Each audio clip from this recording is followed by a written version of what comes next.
Gabriel Garcia Marques foi um escritor que ele sempre esteve envolvido aí no que nós chamamos dos bastidores do poder, né? Então ele sempre se relacionou com pessoas importantes, com presidentes importantes.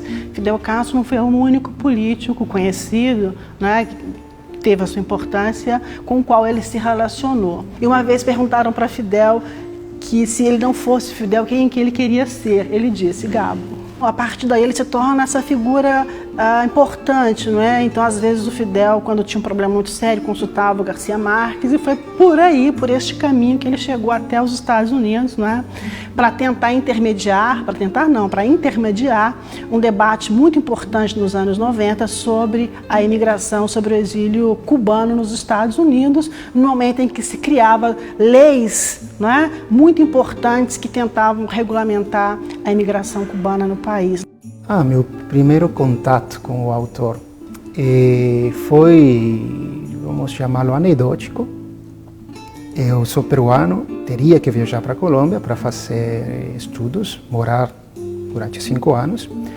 E um amigo meu, um padre, me falou, brincando, que se eu gostaria de conhecer o povo colombiano, pensamento colombiano, secretismo colombiano, lesse alguma obra de Garcia Marques. O que mais me marcou na obra, no livro 100 Anos de Solidão, é justamente a solidão, né? Ou seja, não só a solidão, mas tem uma questão que permeia aí o poder e a solidão na obra, que é a memória e o esquecimento. Então esse jogo entre o lembrar e o esquecer, ele está presente o tempo inteiro na obra, do início com a fundação do povoado, da aldeia, Macondo, ao final, não é? Enfim, então eu acho que isso me encantou muito, isso me marcou muito, como que ele consegue conjugar memória, esquecimento, poder e solidão.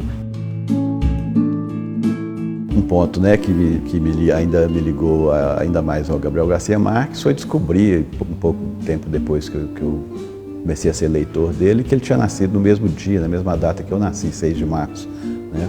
Obviamente que ele nasceu 30 anos antes de mim, mas ao mesmo tempo essa data me marca muito, né? Obviamente, eu comemoro muito, e aí eu comecei a comemorar um pouco também o nascimento do Gabriel Garcia Marques, comemorando o meu nascimento. Algo que muito tocou em mim foi a questão social, né? Ele narra muito o conflito entre dois grupos, liberais e conservadores, e coloca personagens que exageram no governo, na organização de um povo, de uma cidade, né? Me vem à memória o Arcádio e como que ele exagera na hora de ele assumir o controle humano, né?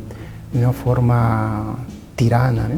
Quando eu li 100 Anos de Solidão, era aos meus talvez 17 anos de idade, um tempo em que eu tinha mudado da roça para a cidade grande. É um tempo que eu estava experimentando a liberdade, ao mesmo tempo desenraizando-me de uma tradição, mas ao mesmo tempo cultuando e cultivando essa tradição. Então, a Macondo, né, do 100 Anos de Solidão, me remetia a mim próprio, a minha cidade, a minha vivência de interior de Minas, e isso foi fantástico. É um livro importante e que, de alguma forma também, por ter tido essa importância, né, ele acaba sendo considerado um livro que criou uma imagem muito específica da América Latina, né, o que chama-se, na crítica especializada, de macondismo, ou seja, essa obra, 100 Anos de Solidão, ela foi tão forte, ela foi tão impactante, que ela conseguiu criar uma ideia de América Latina por meio da narrativa do realismo fantástico.